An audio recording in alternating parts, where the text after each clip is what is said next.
The support versus the congratulations. Bumrah ने जब ये स्टोरी एक बार लगाई थी कि जब बहुत क्रिटिसिज्म हो रहा था बुमराह का कि आईपीएल को प्रेफरेंस दे रहा है, इंटरनेशनल परफॉर्मेंसेस ही नहीं आ रही हैं, तो बंदा ये लगाता और क्लियर मैसेज देता है कि ये एक सपोर्ट है जब मुझे चाहिए था, कोई नहीं था, और ये कॉन्ग्रेचुलेशंस की लाइन है जब मैं अच्छा परफॉर्म करता हूँ। अभी सोशल मीडिया का जमाना है, कंटेंट क्रिएटर्स बढ़ गए हैं, सबका सोचना अलग है और वो हर एक बंदे, हर एक सेलिब्रिटी को क्लोजली फॉलो करते हैं और सबके अपने अपने पॉइंट होते हैं, सबके अपने अपने विचार होते हैं। अभी क्या सीन है कि सिराज ने बहुत अच्छा किया तो सिराज की इतनी तारीफें हो रही जिसकी कोई हद नहीं, और होना चाहिए because he deserves every bit of respect.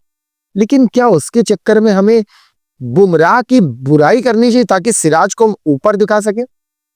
जब गौतम गंभीर इस सीरीज से पहले प्रेस कॉन्फ्रेंस हुई थी तो गौतम गंभीर ने एक बात बोली थी, that Bumrah is going to play only 3 test matches out of 5 test matches in England. मुझे इससे कोई दिक्कत नहीं कि वो केवल 3 मैचेस खेला, मैं कहता हूं वो 2 भी खेलता तो कोई दिक्कत नहीं थी। But the question is, was that necessary? क्या वो जरूरत थी अनाउंस करने के लिए कि बुमराह केवल 3 ही मैच खेलेगा?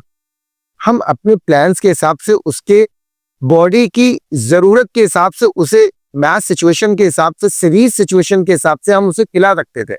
लेकिन पहले से अनाउंस कर देना, अगर आप बेसिकली ये चीज पहले से अनाउंस कर देते हो then it means that international level पर आप फोर्स करके कुछ अलग तो नहीं करते हो, तो सामने वाले का तो आपके पास क्लियर स्ट्रेटजी उसको पता ही है। तो मुझे लगता है वो एक चीज गलत थी। अब बात आती है कि लोग ये कह रहे हैं, और स्टैट्स हमेशा गलत नहीं बोलते, मैं मानता हूं, लेकिन स्टैट्स सारी सच्चाई बयान नहीं करते। अगर बयान करते तो Brian Charles Lara one of the best test batsman नहीं होते, क्योंकि आप अगर ढंग से देखेंगे तो he was such a selfish batsman मेरी नजर में भाई। क्योंकि जितने भी बड़े स्कोर उसने बनाए वहां पर विंडीज का क्या हाल हुआ, ये तो मैच ड्रॉ हुआ, ये तो हारी। तो इस तरीके हमेशा स्टैट्स सच नहीं कहते हैं। बुमराह जब नहीं खेलते तब इंडिया 53% मैचेस जीतती है, और बुमराह खेलते हैं तो केवल 47% मैचेस। और लोग ये कहते हैं कि बुमराह के ना होने से टीम इंडिया को फायदा होता है।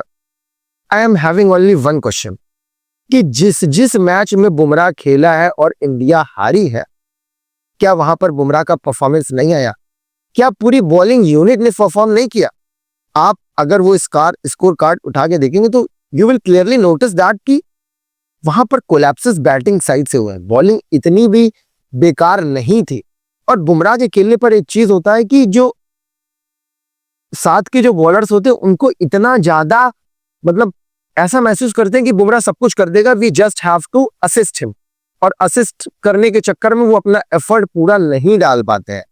तो बुमराह को ब्लेम करना यहां पर गलत होगा, क्योंकि जब बुमराह नहीं खेलते तो जो भी अभी पिछले 4-5 सालों में सिराज वो रिस्पॉन्सिबिलिटी ले रहा है एज अ फास्ट बॉलर, उसे लगता है कि इट्स हाई टाइम, और बुमराह के ना होते हुए मैं सीनियर हूं in terms of the experience, so I will have to take the responsibility, और जो अदर बॉलर से उनको मुझे हेल्प करना चाहिए। तो सिराज से शायद जितना परफॉर्मेंस निकलता है उससे ज्यादा निकल कर आता है। लेकिन बुमराह को इसके लिए ब्लेम करना कि बुमराह के होते हुए इंडिया ज्यादा टेस्ट मैचेस हारती है, नहीं होता है तो जीतती है, ये स्टैट गलत है। Bumrah is one of the greatest fast bowler India is ever having, और करेंटली ग्रेटेस्ट है पूरे वर्ल्ड में। वो अपनी परफॉर्मेंस हर समय निकाल कर देता। हाँ, वो बात अलग है कि हम मैच स्टैट्स के मुताबिक हार गए, लेकिन स्टैट्स हमेशा सच्चाई बयान नहीं करते हैं, और ये चीज हमें एक्सेप्ट करनी होगी और थोड़ी सी नेगेटिविटी को दूर करना होगा।